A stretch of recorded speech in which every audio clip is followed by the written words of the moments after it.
श्रीमद्रामायणे वाल्मीकीये आदिकाव्ये युद्धकाण्डे 29 सर्गः। शुकेन तु समाख्यातान् तान् दृष्ट्वा हर्योथपान् समीपस्थं च रामस्य भ्रातरं स्वं विभीषणम् लक्ष्मणं च महावीर्यं भुजं रामस्य दक्षिणं सर्ववानरराजं च सुग्रीवं भीमविक्रमम् गजं गवाक्षं गवयं मैन्दं द्विविधमेव च अंगदं चैव बलिनं वज्रहस्तात्मजात्मजम् हनूमन्तं च विक्रान्तं जाम्बवन्तं च दुर्जयं सुषेणं कुमुदं नीलं नलं च प्लवगर्षभम् किञ्चिदाविघ्नहृदयः जातक्रोधश्च रावणः भर्त्सयामास तौ वीरौ कथान्ते शुकसारणौ अथो मुखौ तौ प्रणतौ अब्रवीत् शुकसारणौ रोषगद्गदया वाचा संरब्धः परुषं वचः न तावत् सदृशं नाम सचिवैरुपजीविभिः विप्रियं नृपतेर्वक्तुं निग्रह प्रग्रहे प्रभोः रिपूणां प्रतिकूलानां युद्धार्थम् अभिवर्तताम् उभाभ्यां सदृशं नाम वक्तुम् अप्रस्तवेस्तवम् आचार्या गुरवो वृद्धाः वृथा वां पर्युपासिताः सारं यद्राजशास्त्राणाम् अनुजीव्यं न गृह्यते गृहीतो वा न विज्ञातः भारो ज्ञानस्य वोह्यते ईदृशैः सचिवैर्युक्तः मूर्खैर्दिष्ट्या धराम्यहम् किं नु मृत्योर्भयं नास्ति वक्तुं मां परुषं वचः यस्य मे शासतो जिह्वा प्रयच्छति शुभाशुभम् अप्येव दहनं स्पृष्ट्वा वने तिष्ठन्ति पादपाः राजदोषपरामृष्टाः तिष्ठन्ते नापराधिनः हन्यामहं त्विमौ पापौ शत्रुपक्षप्रशंसकौ यदि पूर्वोपकारैस्तु न क्रोधो मृदुतां व्रजेत्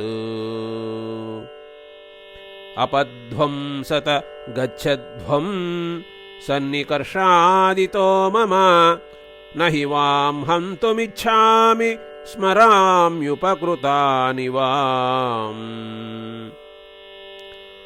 हतावेव कृतघ्नौ तौ मयि स्नेहपराङ्मुखौ एवमुक्तौ तु सव्रीळौ तावुभौ शुकसारणौ रावणं जयशब्देन प्रतिनन्द्याभिनिश्रुतौ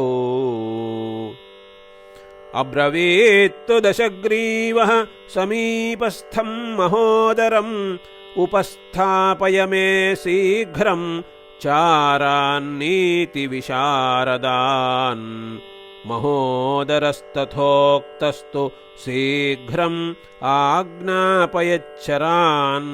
ततश्चाराः संत्वरिताः प्राप्ताः पार्थिवशासनात्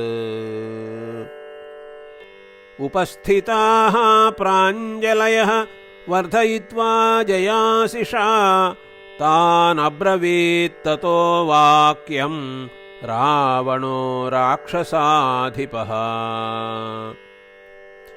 चारान् प्रत्यायितान् शूरान् भक्तान् विगतसाध्वसान् इतो गच्छत रामस्य व्यवसायं परीक्षथा।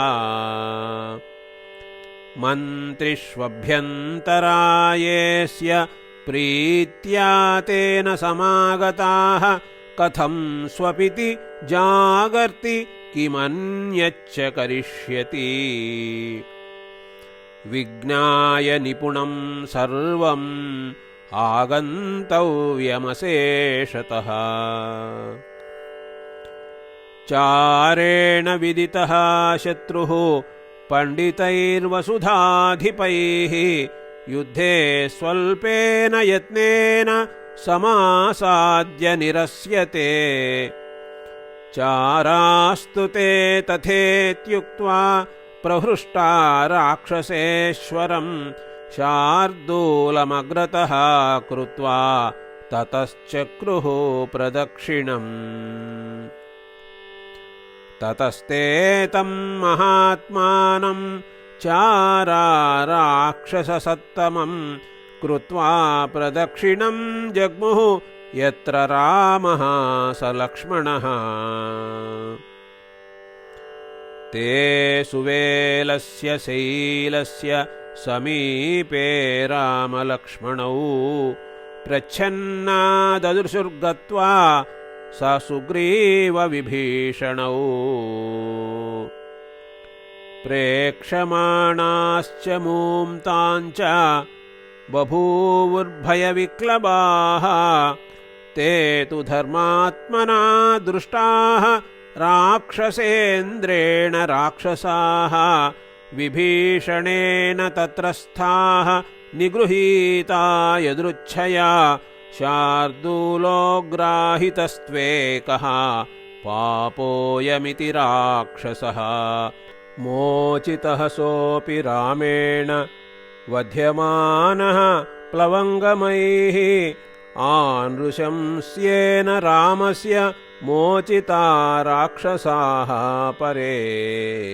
वानरैरर्दितास्ते तु विक्रान्तैर्लघुविक्रमैः पुनर्लङ्काम् अनुप्राप्ताः स्वसन्तो नष्टचेतसः। ततो दशग्रीवमुपस्थितास्तु ते चारा बहिर्नित्यचरा निशाचराः। गिरेः सुवेलस्य समीपवासिनम् न्यवेदयन् भीमबलं महाबलाः। इति आर्षे श्रीमद्रामायणे वाल्मीकीये आदिकाव्ये युद्धकाण्डे 29 सर्गः।